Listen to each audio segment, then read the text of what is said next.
ये जो real incident मैं आपके सामने लेके आता हूँ, ये आप में से ही कुछ लोग हैं जो अपनी ज़िंदगी में कभी ना कभी परेशान रहे हैं और हमसे शेयर करते थे कि आगे आने वाली जनरेशन इन वीडियोस से सीख ले और अपने साथ कुछ गलत ना करे। आप इमेजिन कीजिए दोस्तों, जिस घर में आप रहते हैं, आपको उस घर में रहते 1 महीना हो गया और अचानक से आपको पता चले कि हमारा मकान तो हॉन्टेड है। किसी एंटिटी की होने की प्रेजेंस अगर वहाँ पे फील हो और आपको लगे अब मुझे मकान खाली कर देना चाहिए, लेकिन उससे पहले अचानक से आपके साथ कुछ ऐसा हो जाए जिस पे आपको कभी यकीन ही ना हो, तो कैसा रहेगा। आज का जो पूरा रियल इंसिडेंट है वो हमें करण ने भेजा है। करण, जिसकी परवरिश जयपुर में हुई थी, 2018 में उन्होंने एक मकान को रेंट पे दिया। लेकिन क्या है करण की असलियत, वो पहले हम जान लेते हैं। करण, जिनकी परवरिश जयपुर में हुई, एजुकेशन, सारे दोस्त वगैरह सब कुछ जयपुर में ही बने।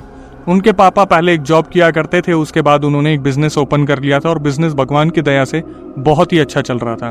2016 में करण अपने पापा, मम्मी और छोटे भाई के साथ जयपुर के आउटर एरिया में एक घर में रहा करता था जो उन्हीं का था। लेकिन इन्होंने जब पैसे इकट्ठा किया 2016 में एक डिसीजन लिया कि अब हम जयपुर के सिटी एरिया के अंदर एक घर खरीदने वाले हैं। अब इन्होंने बताया कि अक्षय भाई 2016 में हमने उस मकान को जो आउटर एरिया में था उसे रेंट पे दे दिया और अलग अलग लोग वहां पर रेंट पे रहने आया करते थे। कभी कुछ लोग आते थे जो जॉब पर्पज से आते थे, कुछ टाइम रहते थे और जब उनकी कहीं और जॉब लग जाती थी वो चले जाते थे। कभी स्टूडेंट क्राउड आता था, वो लोग वहाँ पर आते थे, पढ़ते थे और जब उनकी कोचिंग क्लियर हो जाती थी, उनकी जॉब लग जाती थी, वो भी चले जाते थे। एक बार तो ऐसा हुआ था कि वहाँ पर कुछ ऐसे लोग आए थे जिन्होंने अपना मकान बनवाना शुरू किया था। रेनोवेशन के दौरान वो लोग वहाँ पे रहे थे, चले गए थे। 2016 से 18 हमेशा किराएदार इनके बदलते रहे, लेकिन घर में कोई दिक्कत नहीं थी। हमेशा ये फीडबैक मिलता था कि आपके घर में आने के बाद हमारे काम बनने लगे और जल्दी से जल्दी हम यहाँ से अपने घर में मूव हो गए। 2018 में जब ये लोग सिटी वाले मकान में रह रहे थे, इनका आउटर एरिया वाला घर खाली पड़ा था और रेंट के लिए ये किसी को ढूंढ रहे थे। एक्स्ट्रा इनकम सोर्स के तौर पे इन्होंने इस बारे में कभी सोचा नहीं। इनका मानना था घर के अंदर कोई रहे तो घर की बरकत होती है, उस घर को ये खाली छोड़ना नहीं चाहते थे। बोर्ड इन्होंने अपने घर के आगे लगा रखा था कि ये रेंट पर अवेलेबल है। 2018 में करण के पापा के पास किसी का फ़ोन आता है और वो अपना इंट्रोडक्शन देते कि भाई साहब हमें यहाँ पर आपके मकान में जगह लेनी है, तो कल हमें मकान दिखा दीजिए। 2018 में करण उस टाइम पे 21 साल के थे जब वो अपने पापा के साथ गए थे अपने आउटर एरिया वाले घर को रेंट पे चढ़ाने के लिए। करण ने रिकॉर्डिंग में बताया कि अक्षय भाई, वो फैमिली हमारे सामने खड़ी थी जब हम घर के पास पहुंचे अपने। ताला लगा हुआ था उस घर में। फैमिली में एक आदमी था, एक औरत थी और एक प्यारी सी गुड़िया थी जिसका नाम था शिल्पी। इतनी हंसमुख लड़की मैंने अपनी जिंदगी में कभी नहीं देखी। करण ने बताया अक्षय भाई, वो जो लड़की थी ना, वो इतनी प्यारी थी, वो अपनी फैमिली को पूरा कंप्लीट कर रही थी। जो आदमी वहाँ पर खड़ा था उसके चेहरे पर एक स्माइल थी, जो औरत खड़ी थी वो बहुत अच्छी थी, उनका व्यवहार बहुत अच्छा था। लेकिन अगर उनमें जैसे कोई चार चांद करने वाली चीज़ थी तो वो गुड़िया थी जिसका नाम था शिल्पी। करण ने बताया जब मैं अपने पापा के साथ वहाँ पहुँचा तो उस छोटी बच्ची से मेरी नज़र ही नहीं हटी। इतनी डॉल सी वो लड़की, उसे बारबी डॉल जैसा सजा रखा था उसके घर वालों ने। हम उस लड़की को देखकर मना ही नहीं कर पाए। उन्होंने हमसे रेंट के लिए 15,000 बोला, हम 18,000 में देते थे, लेकिन उस लड़की को देखने के बाद हमने 1 सेकंड भी नहीं सोचा और पापा ने चाबी उनके हाथों में थमा दी। वो लोग उस घर में चले गए, हमने उन्हें पूरा घर दिखा दिया। उन्होंने पूरा घर ले रखा था, 2 फ्लोर का घर था, ग्राउंड फ्लोर, फर्स्ट फ्लोर और उसके ऊपर छत आती थी। हम खुशी खुशी वहाँ बैठे, उनके साथ थोड़ा बहुत काम करवाया, उन्हें बताया मोटर कहाँ से चलती है, उन्हें बताया पार्किंग का दरवाज़ा कौन सा है, सब कुछ उन्हें हमने इंट्रोडक्शन दिया और हम निकल गए अपने घर के लिए। और करण ने बताया अक्षय भाई, आप बिलीव नहीं करोगे, पूरे रास्ते पापा उस बच्ची के बारे में बात करते आए। उन्होंने बोला कि करण, अगर आगे जाके तेरी शादी होगी तो बेटा मुझे बस एक ऐसी गुड़िया दे दियो, एक ऐसी बच्ची दे दियो शिल्पी जैसी, कि मैं पूरी ज़िंदगी अपनी सुकून से काट लूँ। तो मतलब आप समझ सकते हो कि उस बच्ची के चेहरे पे कितनी चमक होगी। लेकिन कहते हैं ना कि हर घर किसी के लिए अच्छा नहीं होता, हर मोहल्ला किसी को बसने नहीं देता। इन लोगों के साथ कुछ ऐसे ही होने वाला था।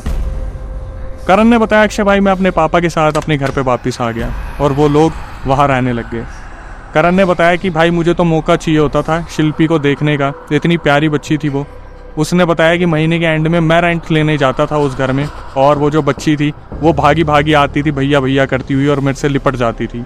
इतनी प्यारी बच्ची थी, वो ऐसे दोस्ती कर लेती थी जैसे सामने उसी की उम्र का कोई हम उम्र बैठा हो। करण ने बताया मुझे जाते टाइम मैं हमेशा 100-500 रुपये उसे दे के आता था, बहुत अच्छा लगता था, उसके लिए चॉकलेट लेके जाता था मैं।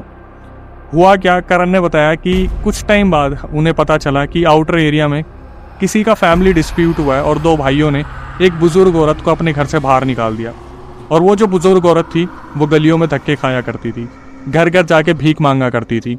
ये सब करते उस बुजुर्ग महिला को कम से कम 15-20 दिन हो गए थे। उसने अपनी एक छोटी सी कुटिया बना ली थी, 4 गली छोड़ के हमारे घर से वो रहा करती थी। शिल्पी हमेशा पार्क में खेला करती थी और शिल्पी की मम्मी बेफिक्र रहा करती थी, क्योंकि बहुत सारे बुजुर्ग आदमी, बुजुर्ग लोग और वहाँ पर मम्मी पापा जो है बच्चों के साथ रहा करते थे। कभी कभी शिल्पी की मम्मी भी बाहर आ जाया करती थी और वहाँ पर औरतों से बात किया करती थी। 3-4 दिन बाद क्या हुआ, शिल्पी की मुलाकात जैसे उस बुजुर्ग औरत से होना स्टार्ट हो गई। वो जो बुजुर्ग महिला थी वो इनके घर पे भी आती थी, वहाँ पर खाना मांगती थी और खाना खाया करती थी। सारे मोहल्ले को पता था कि इस बुजुर्ग औरत के साथ क्या हुआ है। शिल्पी जब जब बाहर निकलती थी ये बुजुर्ग महिला उसके साथ खेला करती थी, बातचीत किया करती थी और मांग के जो खाना लाती थी वो शिल्पी को अपने साथ बैठा के खिलाया करती थी।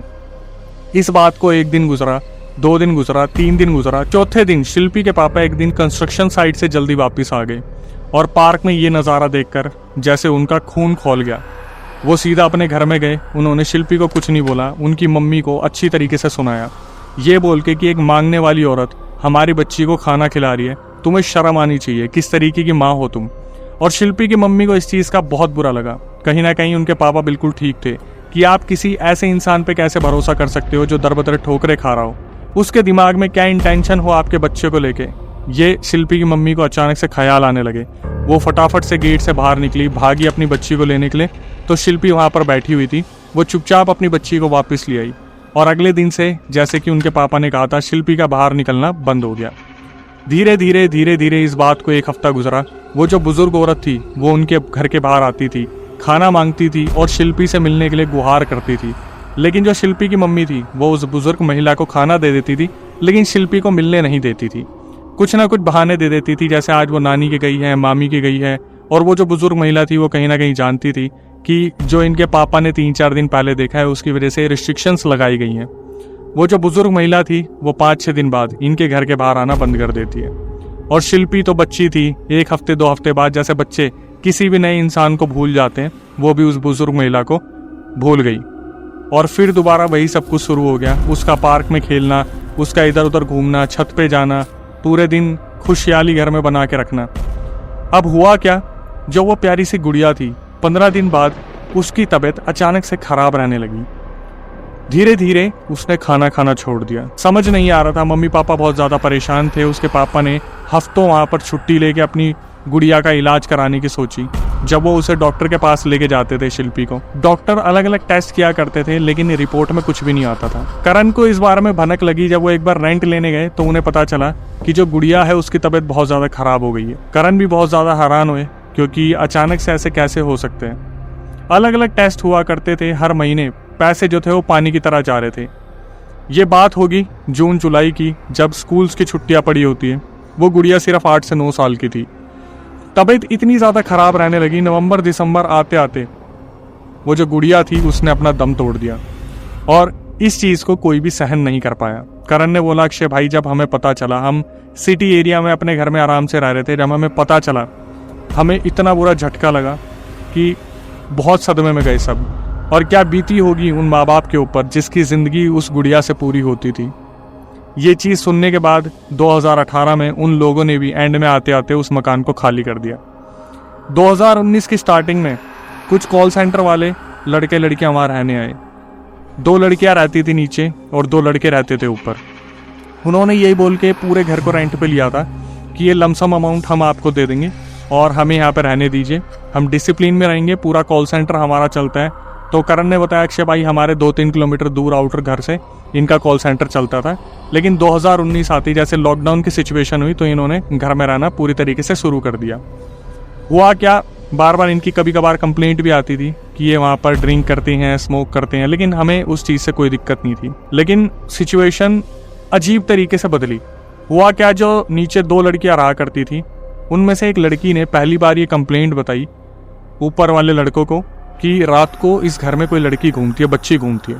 ऊपर वाले लड़के बहुत ज़्यादा हैरान हो गए इस चीज़ को सुनने के बाद कि ऐसा कैसे हो सकता है। लेकिन जो नीचे रहने वाली लड़की थी उसकी हरकतों में चेंजेस देखे गए।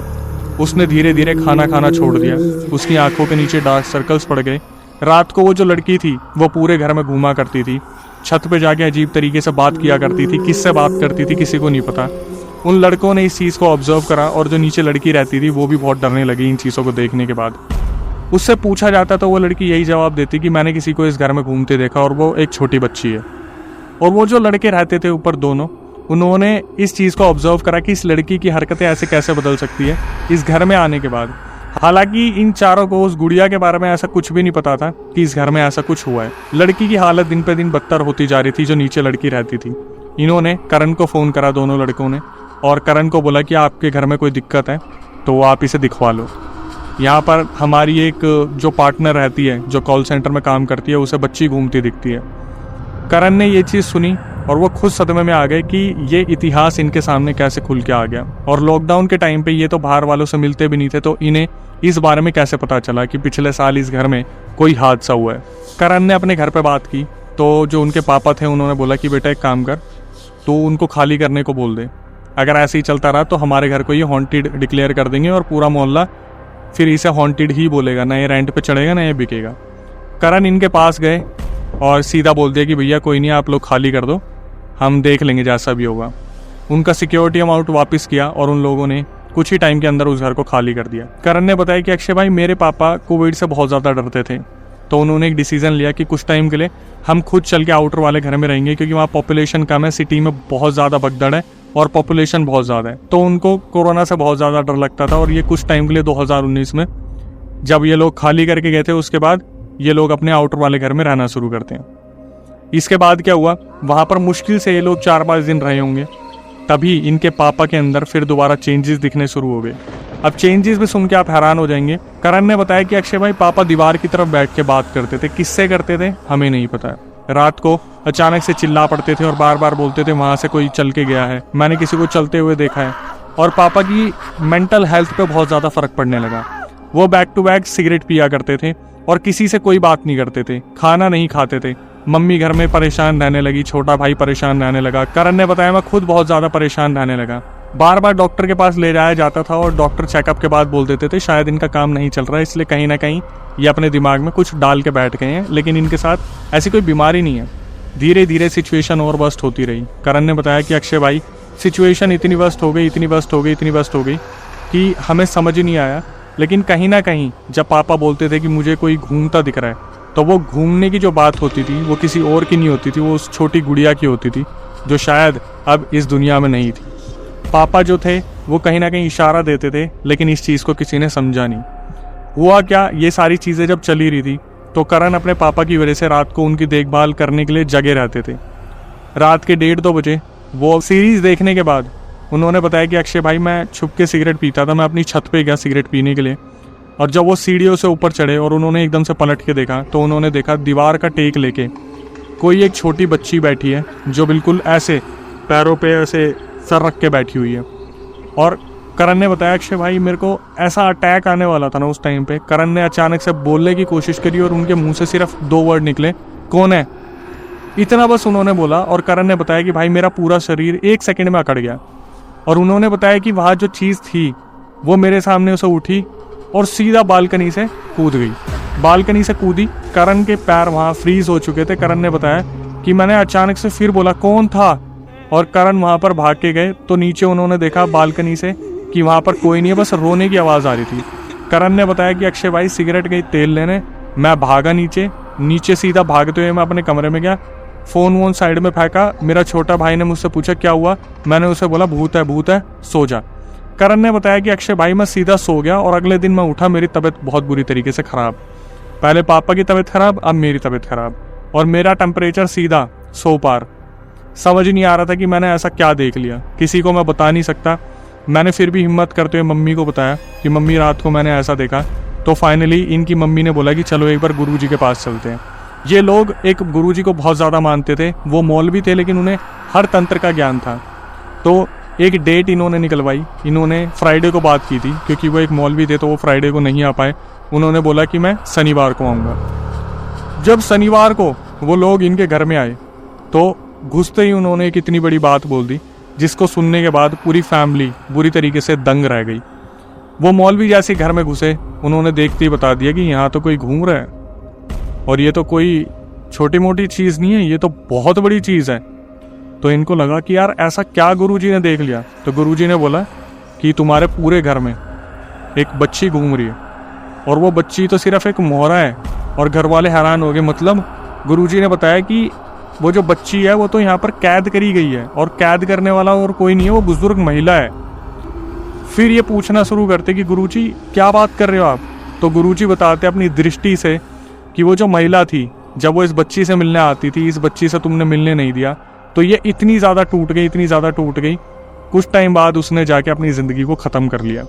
और उसकी जो स्पिरिट थी वो इस बच्ची को लेने आई थी अपने साथ। और फिर जो गुरुजी ने बोला वो था एक ऐसा सस्पेंस जिसको सुनने के बाद मैं खुद बहुत हैरान हो गया था।